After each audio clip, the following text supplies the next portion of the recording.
In the near future, the company wlfe Enterprises sells android wives that will do anything that their husbands want, from dinner to intimacy. They can be programmed according to the husband's tastes, and they're incredibly realistic, to the point where you can insert the memories of a dead loved one to pretend they're still with you.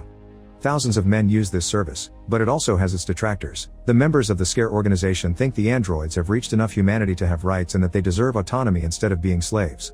More extremist groups kidnap these androids in an attempt to free them. This is why the company now has a team of recovery agents to get them back.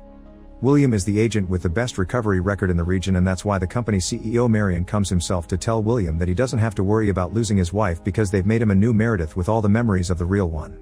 As soon as William sees the android, he can't help remembering the night he met Meredith. She had knocked on his door while collecting support for her campaign to end wlfe in the name of real love instead of artificial emotions.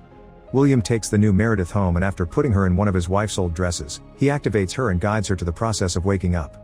Meredith's moves are awkward and she has to get used to simple things like walking and breathing. She also refers to herself in third person. However, William isn't worried, and he explains she only needs time to assimilate the implanted memories. Before she knows it, she'll behave so naturally human-like that nobody will be able to tell she's an android. Fortunately, Meredith remembers William, and the house feels very familiar to her. When night falls, she's ready to get frisky, but while William is quick to custom all the intimacy settings to his liking, he's still too nervous and awkward to get started. Fortunately, Meredith doesn't mind taking control of the situation and guiding her husband through a night of fun. William would want to fall asleep together for the rest of the night, but Meredith needs recharging, so she goes to sleep in another room where her charging bed awaits. In this room, she finds some of Meredith's old things, like a brush and a diary, but she doesn't dare to read it yet. When she looks out the window, she sees something weird among the garden trees, but she can't tell what it is and pays no mind. The next morning, while Meredith makes breakfast, the couple watches the news cover the latest protests.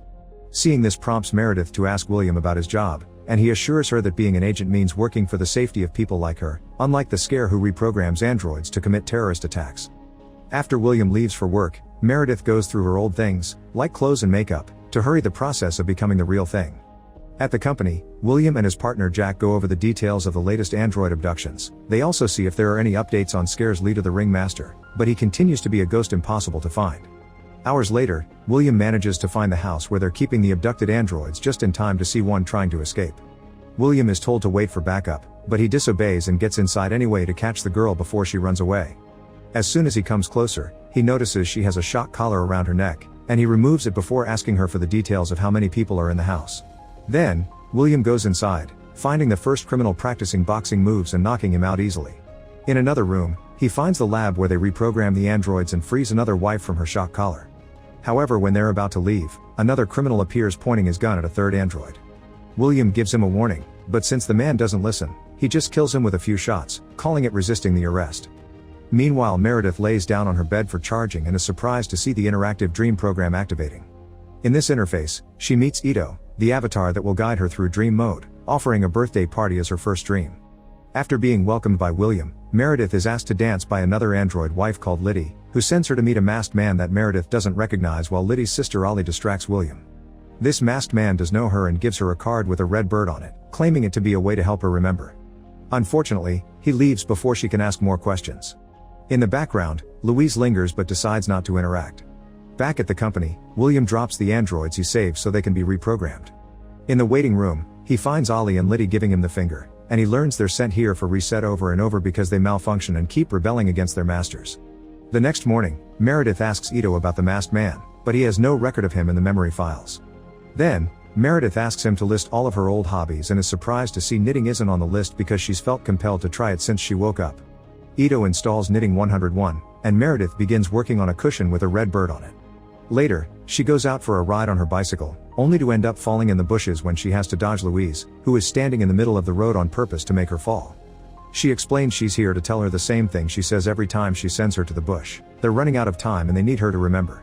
Then Louise leaves without offering more explanations. When Meredith returns home, William helps her wash off the dirt and asks her not to pay Louise any mind. Some women just hate androids because they take away their men, blaming them for the high divorce and low birth rates. Later, Meredith goes outside to watch the lake, which used to be her favorite spot. This warm memory prompts her to use I instead of referring to herself in third person, which means she finally has concept of self. Then, Meredith gives William the cushion she knitted for him. William says he loves it, but it's obvious from his expression that he's lying. After pointing out Meredith didn't knit, William tells her about the time they met, claiming it to be an afternoon in the park where Meredith was reading on a bench. Meredith can see the memory of her on the bench in her mind, but not the face of the man approaching her. Thus, when she's alone in the charging room, she finally reads Meredith's old diary. The pages are full of descriptions of having found the love of her life, and Meredith's so touched by these words that she tries to activate self-exploration mode, only to be denied access.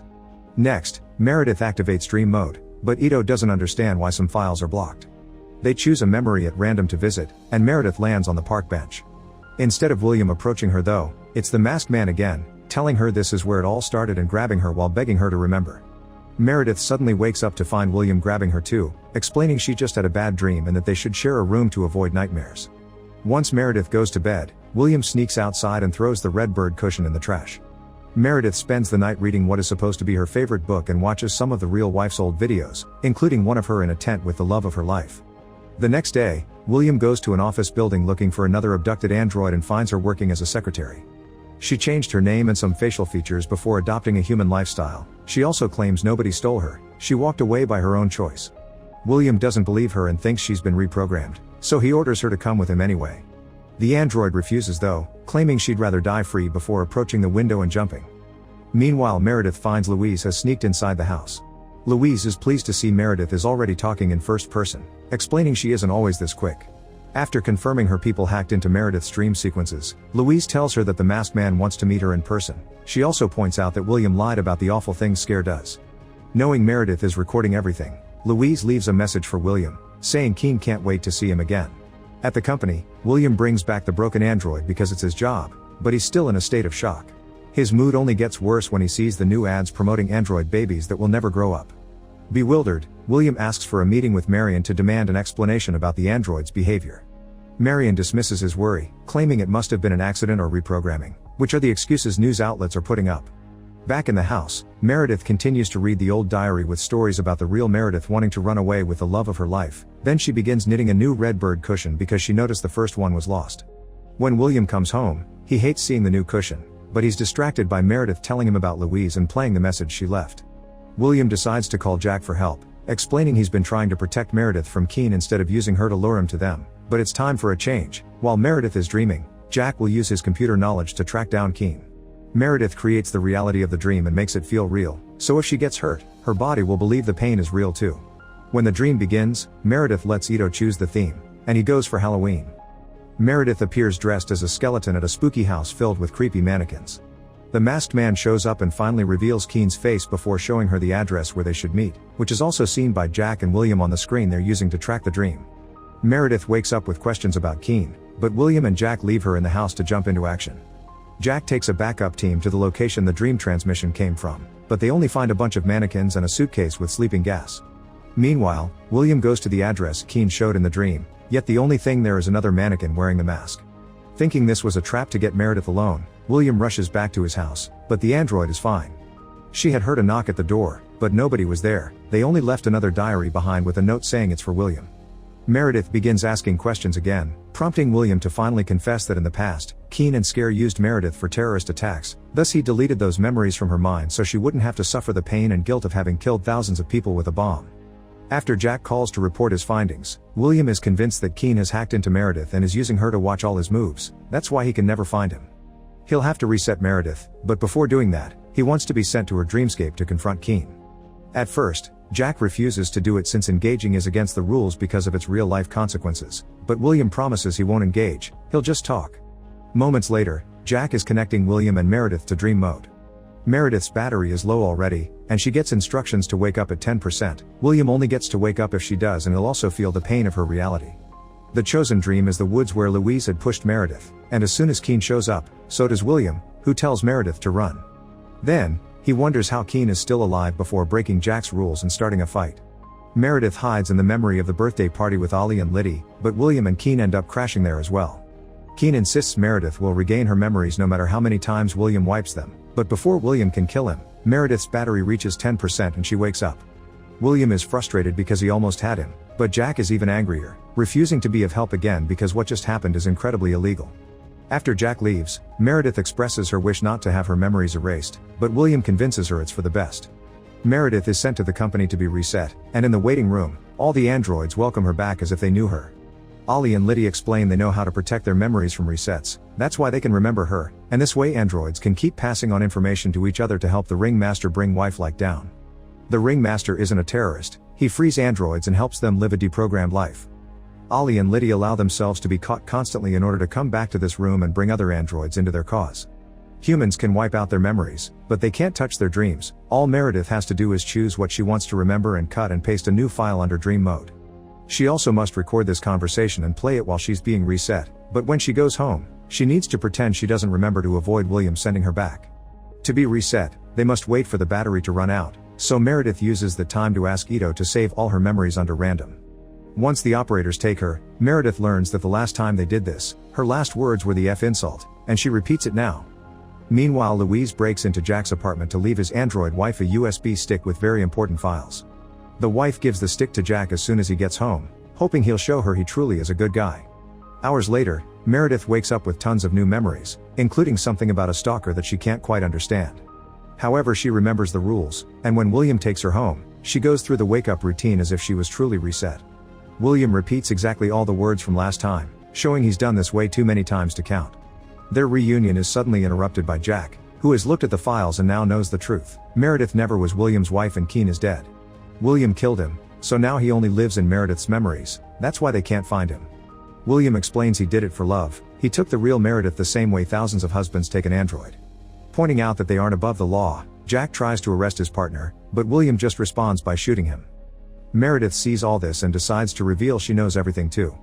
William had met her the day she knocked on his door promoting her campaign, and since then he became obsessed. Keen was Meredith's boyfriend, and William stalked them both until he saw the chance to strike. He arrested them by reporting Meredith was a kidnapped android, and after putting a shock collar on her neck, he shot Keen before taking Meredith home. The words of love on the diary, the memories of the bench and the tent, all of it were actually of Meredith and Keen. William tried to make a good wife out of Meredith, but she resisted and refused to call this real love, thus William killed her with the red bird cushion and put a ring on her finger to make her look like she truly was her wife. Afterward, when he made an android out of her, he only left the memories he liked. Seeing that Meredith remembers everything, William panics and begins rambling about having given her a perfect life where she can't get sick or get old plus his unconditional love. Meredith doesn't care and fixes her settings to have full strength, then she attacks William as she reveals she had been the ringmaster all along, and the Keen in her memories had been Louise wearing a mask to help her come back. Meredith's mission was to record everything and use it for the cause, and now, she's ready for revenge. After breaking William's arms in name of Keen and the real Meredith, she uses the new red bird cushion to kill him. After leaving the ring behind, Meredith rejoins her sisters at the Scare secret headquarters, promising all her fellow freed androids that they'll never be reset again. Meanwhile, Marion appears in the news lamenting the loss of beloved Agent Jack and promises to catch the culprits. This mission shall be assigned to William, who appears on the screen alive and healthy, implying he must be an android now. Make sure to subscribe and turn on notifications so you can watch more videos like this. Thanks for watching.